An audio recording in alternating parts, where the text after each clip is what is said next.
ANM ನ್ಯೂಸ್ಗೆ ಸ್ವಾಗತ.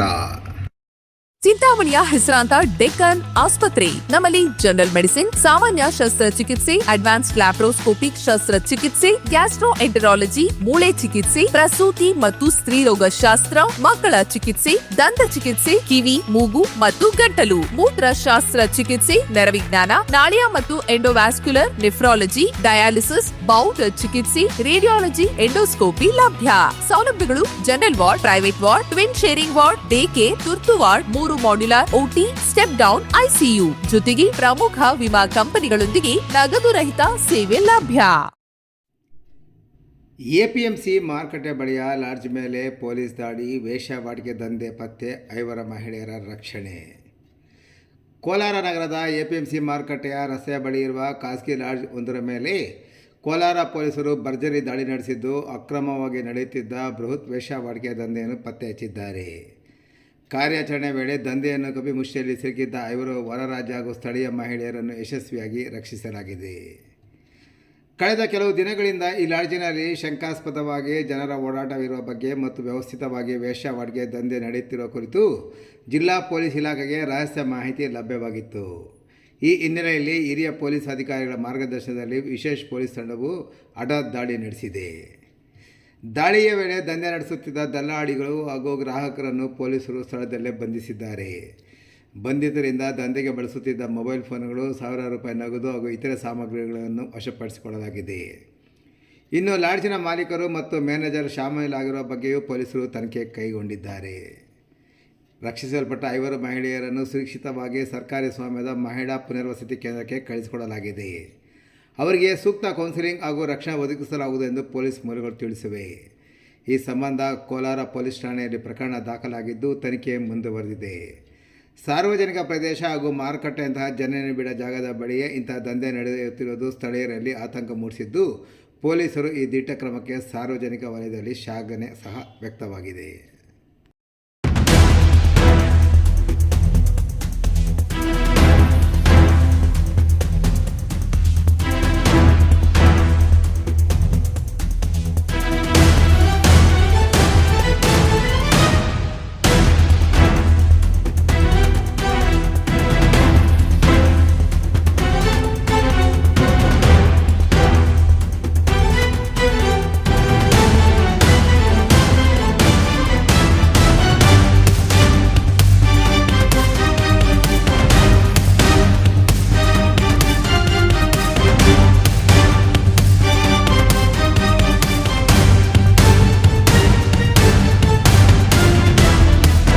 ನಮ್ಮ ಏರಿಯಾ ಇದು ಅಂಡರ್ಸ್ಟ್ಯಾಂಡ್ ಪೇಟ್ ಅವರು ದೊಡ್ಡ ರೌಡಿ ಶೀಟ್ ಇದ್ದಾರೆ. ಮೋರ್ ದನ್ 10 ಕೇಸ್ ಅವ್ರ 2 ಕೇಸಲ್ಲಿ ಕನ್ವಿಕ್ಷನ್ ಕೂಡ ಆಗಿತ್ತು. ಅವ್ರಿಗೆ 2 ವರ್ಷದಿಂದ ಜಾಸ್ತಿ ಪನಿಷ್ಮೆಂಟ್ ಕೂಡ ಸಿಕ್ಕಿದೆ.